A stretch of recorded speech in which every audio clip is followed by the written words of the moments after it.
Ladies and gentlemen, welcome to the channel. In this video I'm going to show you how to remove radiator fan blade from E39 BMW 528 with the M52TU engine, which is slightly different than other ones. Here's the current question.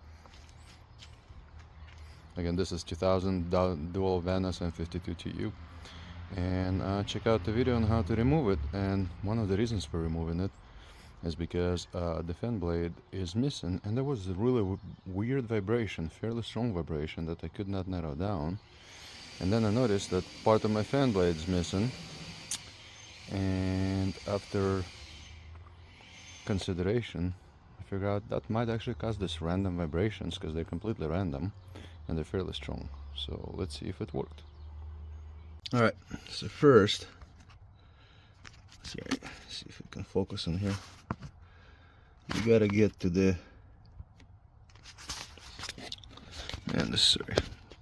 you gotta get to the water pump bolts, which are right there.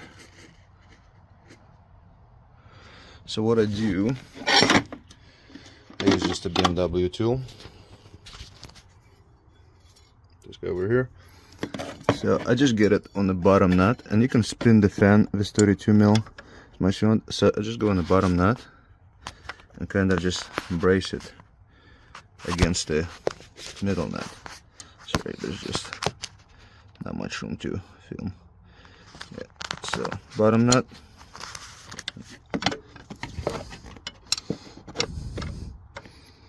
There we go.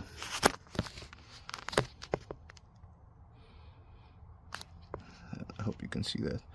And then just use your 32 mil and just break it loose. It should break loose pretty easily. And remember, it's clockwise. So, and then once you get it loosed up, you can just start spin the fan, and it will spin with the nut, as you can see. And there's a couple clips. I like to use plastic pry tool because you don't want to break those. And just finagle it out a little bit. And there is one more over here.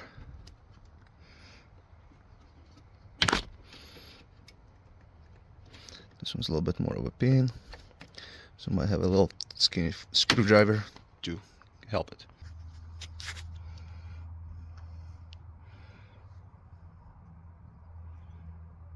And just to help it a little bit. So now, since you got them kind of loose, you can use your plastic pry tool. Once you got it most of the out, you just pull it out.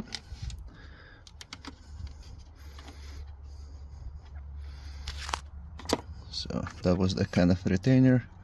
Now we just gotta pull the clip out with the plastic pry bar. That's kind of what you want to see, just not breaking anything.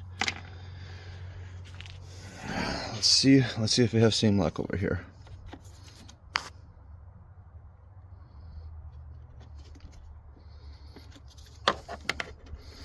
This one seems to be stuck a little bit more.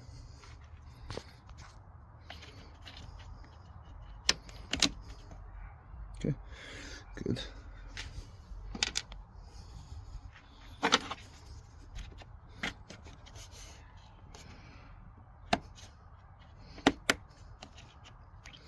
Perfect. Now, since this is a M52TU, you also get your reservoir right over here, which is kind of in the way. So we gotta get that taken care of. So once you open up this, there's usually two clips on the side that you just press. Both of mine were just chilling there because they're very broken. So whatever previous owner did to this thing, or shop, because I guess it's been serviced at the shop its whole life. So now we're just gonna pry it off with a screwdriver, and hopefully we don't break anything. Should be okay though. Okay, there it goes. Remember, the tank is also connected on the bottom too, so you want to make sure, be careful, and don't try to just yank it out.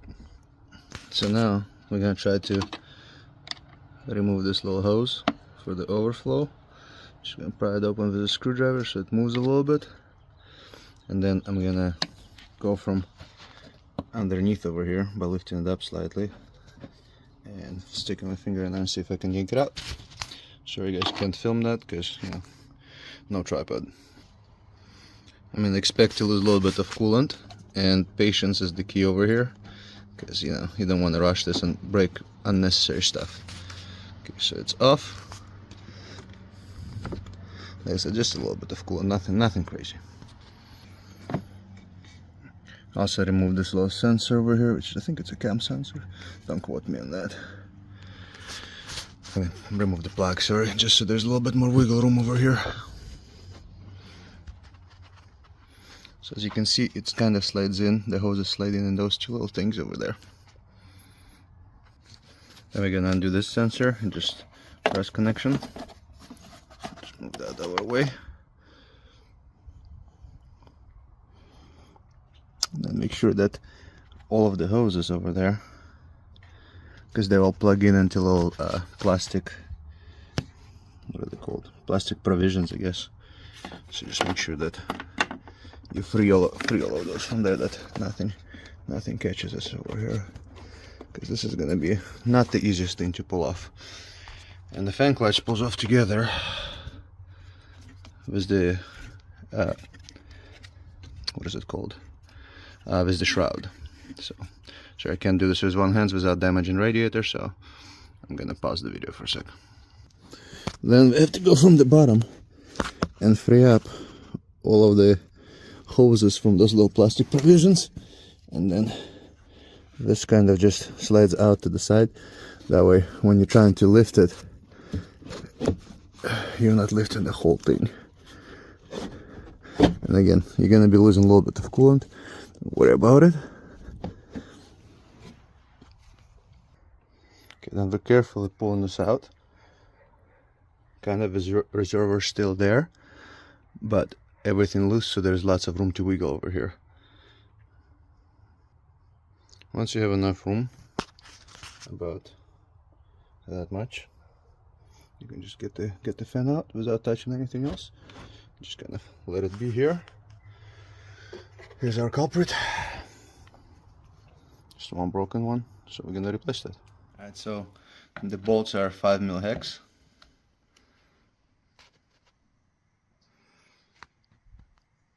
Laylee, what are you doing? Sorry, a little velociraptor running around. Just make sure you remember the irritation which fan was before when you put the new one on, so it's exactly the same. I'm not really gonna film the process of this because, again, one-handed. But they're not torqued at all. So I mean, I'm barely putting any effort into them, so they're fairly easy to get off. So here's our new fan. It's by Euro Parts. Here's the part number. So we're kind of gonna open this up and you know, return the reply. Again, there's no crazy torque to them, just kind of not finger tight, but don't use more than half a uva duga on it.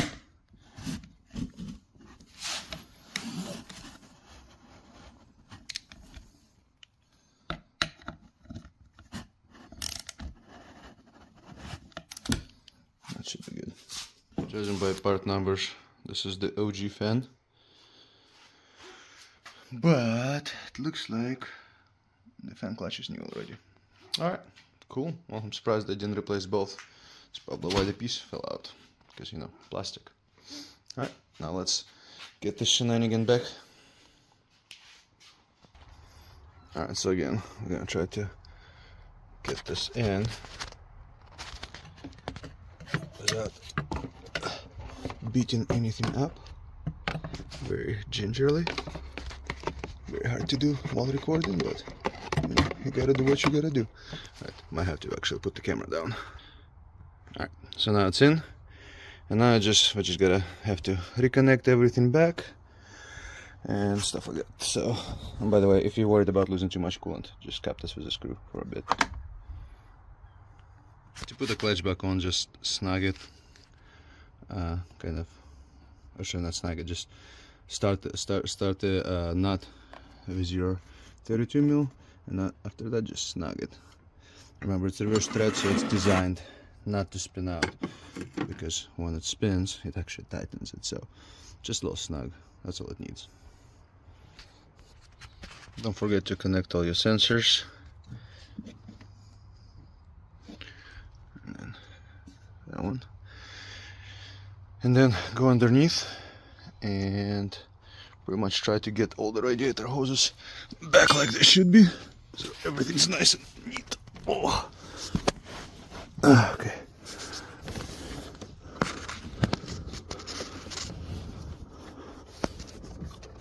Okay, so that goes in here. So it goes right here. There's one more right here. Actually goes like that. Okay, and there's one more in here. So it's, can't really show you guys what I'm doing because I'm doing it kind of blind, but there's a couple more in there that we need to route. And once you route everything else, tighten your cup. I don't know where my screwdriver is. Oh, there it is. You don't want to go too much, it is plastic. Just a little bit. I think I just didn't show. Sorry, just a little bit. Okay, and then time to put the clips in. So we're on the stretch home already.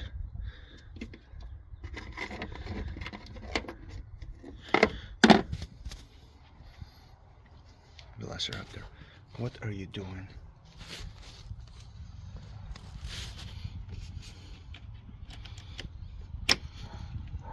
Okay. And I mean, if you do end up breaking the clips, BMW still sells them. It's just inconvenient more than anything.